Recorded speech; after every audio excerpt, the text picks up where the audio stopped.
இப்படி ஒரு சூழ்நிலை நேரும் என்று என் வாழ்க்கையில் நான் நினைக்கவில்லை. என் பிள்ளைக்கு இப்படி ஒரு சூழ்நிலை வரும்னு நான் நினைக்கல. என் லைஃப் இப்படி இருக்கும் இப்படி இருக்கும் இப்படி இருக்கும் நினைச்சேன். ஆனா நினைச்ச மாதிரி இல்ல. சடனா ஒரு மெஜஸ்டிக்கான ஒரு ஷாக்கான சூழ்நிலை என் லைஃப்ல நடந்துட்டு நான் எதிர்பாராத சூழ்நிலைகளை நான் கிராஸ் பண்ணிட்டேன். ஒரு பெரிய டஃப் சிச்சுவேஷன்ஸ் நான் கிராஸ் பண்ற நிலைமைக்கு தள்ளப்பட்டேன் அப்படின்னு யாராவது சொல்லிட்டு இருப்பீங்களா? God wants to say something to you. கவனிங்க, பைபிள்ல ஒரு பர்சனை நான் காட்ட விரும்புகிறேன். 2 Samuel chapter 14 verse 25. 2 Samuel 14:25. இஸ்ரவேலர் அனைவருக்குள்ளும் அப்சலோமை போல் சௌந்தரியம் உள்ளவனும் மெச்சிக்கொள்ளப்பட்டவனும் இல்லை. அப்படின்னா தாவீதினுடைய சன்னா இருக்கிற அப்சலோம் மாதிரி ஒரு பியூட்டிஃபுல் ஒரு சௌந்தரியம் உள்ளவன் மெச்சிக்கொள்ள முடியாது. அவனை மாதிரிலாம் இருக்க முடியாதுங்க. அந்த மாதிரி இன்னொரு வேர்ட் சொல்லுகிறது பாருங்க. அவன் உள்ளங்கால் தொடங்கி உச்சம் தலை மட்டும் அவனில் ஒரு பழுதும் இல்லை. யோசிச்சு பாருங்களேன். அவன் உள்ளங்கால் தொடங்கி உச்சந்தலை மட்டும் ஒரு பழுதும் இல்லை. இப்படி ஒருவனுடைய வாழ்க்கையில அவன் மரணம் பாத்தீங்கன்னா அத்தனையும் கண்டும் துண்டமாய் வெட்டப்பட்டு மறித்து போனான். ஏன் இப்படிப்பட்ட சூழ்நிலை அப்சலோமுக்கு வந்தது? யோசிச்சு பாருங்க. ஒரு டஃப்பான சிச்சுவேஷன் வந்தது பாருங்க. என் பிள்ளைக்கு இப்படி ஒரு சூழ்நிலை நேரம் நினைக்கலன்னு யாராவது சொல்றீங்களா?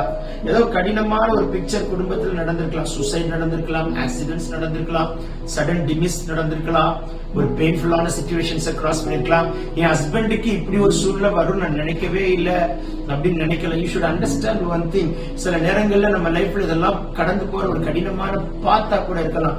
பட் அப்சலோமுடைய பார்வைக்கு என் ஹஸ்பண்ட் எப்படி இருப்பார் தெரியுமா, என் பிள்ளை எப்படி இருப்பார் தெரியுமா, என் ஒய்ஃப் எப்படி இருப்பா தெரியுமா, அவளுக்கு அவருக்கு இப்படிப்பட்ட நிலைமை, என் பிள்ளைக்கு இப்படிப்பட்ட நிலைமை வரும் நான் லைஃப்ல கூட நினைக்கலையே அப்படின்னு சொல்ற பல சிச்சுவேஷன்ஸை கிராஸ் பண்ணாலும் அவரோட இன்னைக்கு நமக்கு சொல்ற ஒரு ப்ராஃபட்டிக் வேர்ட் என்னன்னு கேட்டீங்கன்னா, பியூட்டிஃபுல்லான வேர்ட் என்னன்னு கேட்டீங்கன்னா, அவன் தன்னுடைய தகப்பனுக்கு விரோதமாய் என்று சொல்லுகிறதை காட்டிலும் கர்த்தரால் அபிஷேகம் பண்ணப்பட்ட மனுஷருக்கு விரோதமாய் எழுப்பினான். அதுதான் ரொம்ப சேடஸ்ட் ஸ்டோரி. உங்க அப்பாவா இருக்கலாம், ஆனா உங்க அப்பா அபிஷேகப்பட்ட அப்பா. உங்க அப்பாவா இருக்கலாம், ஆனா உங்க அப்பா ராஜரிக அபிஷேகம் பெற்ற அப்பா. அப்சலோம் உங்க அப்பா உனக்கு அப்பாவா இருக்கலாம், ஆனா தீர்க்க தரிசன வரம் பெற்ற அப்பா. அப்பா உனக்கு அப்பாவா இருக்கலாம், ஆனா ஒரு ஆசாரித்துவத்தின் ஏபோத்தை தரித்த கிருபை பெற்ற மனுஷனா இருக்கிறார்.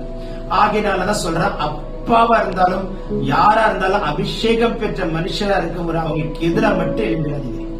Don't turn against any anointed one in your life. God is talking to you. இது என்ன ஆகும் பாத்தீங்கன்னா, பின்னால அது உங்களுக்கு ஒரு ஆபத்தாய் மாறும். நினைச்சு பார்த்தா நாம் சொல்ல முடியும், டெத் ஒரு அகோரமா இருக்கும்னு, முடிவு ஒரு சோகமா இருக்கும்னு. நம்ம லைஃப் முடிவு பிளஸிங்கா இருக்கணும்னா எந்த ஒரு அனாயிட்டட் பர்சனுக்கு எதிராக பேசவே பேசாதீங்க. பிரதர் அவங்க பண்ற அக்கிரமா யாருக்கு பிரதர் தெரியும், போங்க பிரதர் அப்படின்னு நீங்க சொல்வீங்கன்னா அதுக்கு ஒரு வார்த்தை ஆண்டவர் சொல்றாரு, அதுக்கு கர்த்தர் நியாயம் தீர்ப்பார், கர்த்தர் பார்த்துக் கொள்வார். So hand over to the Lord. We have no rights to talk about any anointed one. So may the Lord bless you. உங்க லைஃப் முடிவு சக்சஸா இருக்கணும், முடிவு ஜெயமா இருக்கணும், முடிவு குளோரியா இருக்கணும், முடிவு மெஜஸ்டிக்கா இருக்கணும். Have a blessed day. God bless you. Love you in Christ. Amen.